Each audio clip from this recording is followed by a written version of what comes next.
Explain buoyancy and upthrust.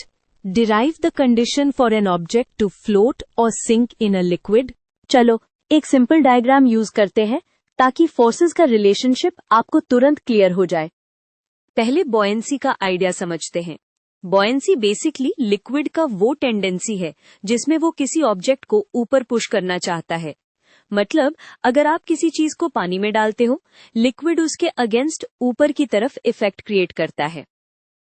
अब आप thrust बोलते हैं एक्चुअल अपवर्ड फोर्स को जो लिक्विड ऑब्जेक्ट पर लगाता है। तो buoyancy का कॉन्सेप्ट है और अब थ्रस्ट उस कॉन्सेप्ट का मेजरेबल फोर्स वर्जन। ये डिस्टिंक्शन याद रखना हेल्पफुल होता है। ये अपवर्ड फोर्स आता कहाँ से है? रीजन लिक्विड का प्रेशर का होता है।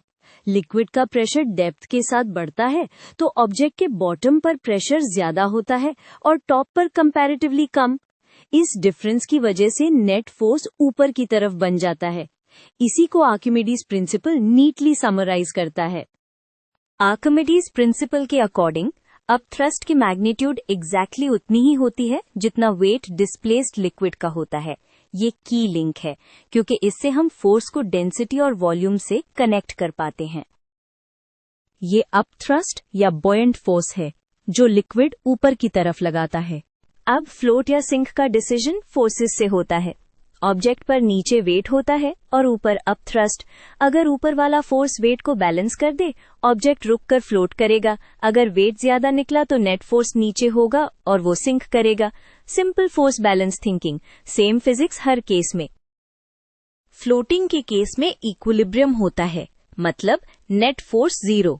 इसलिए अप थ्रस्ट का साइज वेट के इक्वल होना चाहिए। ये कंडीशन आपको तुरंत बताती है कि ऑब्जेक्ट स्टेबल फ्लोट कब करे। फ्लोटिंग का कोर आइडिया है ऊपर का फोर्स और नीचे का फोर्स इक्वल होना। वेट को हम मास टाइम्स जी लिखते हैं और मास को डेंसिटी टाइम्स वॉल्यूम से रिप्लेस कर सकते हैं। ये स्टेप इसलिए यूजफुल है क्योंकि अब कंपैरिजन डेंसिटी के टर्म्स में आ जाता है, जो फ्लोट सिंक का सबसे क्लीन क्राइटेरियन बनाता है। वेट को डेंसिटी टाइम्स वॉल्यूम टाइम्स जी से भी लिख सकते हैं। अब फुल्ली सबमर्ज सिनेरियो में डिस्प्लेस्ड वॉल्यूम ऑब्जेक्ट के वॉल्यूम के इक्वल होता है, तो अप थ्रस्ट और वेट दोनों में सेम वॉल्यूम और सेम जी फैक्टर आता है। जब सेम फैक्टर्स दोनों साइड में हो, हम उनको कैंसिल करके डायरेक्ट डेंसिटीज कंपेयर कर सकते हैं। यहीं से फ्लोट या सिंक की कंडीशन डिराइव होती है। अब फाइनल कंडीशंस बिल्कुल स्ट्रेट फॉरवर्ड है। अगर ऑब्जेक्ट की डेंसिटी लिक्विड से कम है, अप थ्रस्ट रिलेटिवली स्ट्रॉन्गर पड़ता है और ऑब्जेक्ट फ्लोट करता है। अगर ऑब्जेक्ट की डेंसिटी लिक्विड से ज्यादा है, वेट डोमिनेट करेगा और ऑब्जेक्ट सिंक करेगा। दोनों इक्वल हो तो न्यूट्रल बुओयेंसी होती है, मतलब ना ऊपर जाता ना नीचे। एक और इम्पॉर्टेंट पॉइंट, जब ऑब्जेक्ट फ्लोट करता है वो यूजुअली पार्शियली सबमर्ज्ड होता है। वो उतना ही पार्ट डिप करता है जितना डिस्प्लेस्ड लिक्विड का वेट उसके वेट को मैच करे।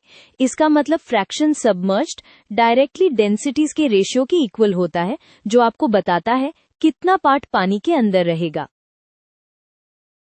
इस इक्वेशन में लेफ्ट साइड फ्रैक्शन सबमर्ज्ड है और राइट साइड ऑब्जेक्ट और लिक्विड की डेंसिटीज का रेशियो जितना छोटा, ऑब्जेक्ट उतना कम डिप करेगा।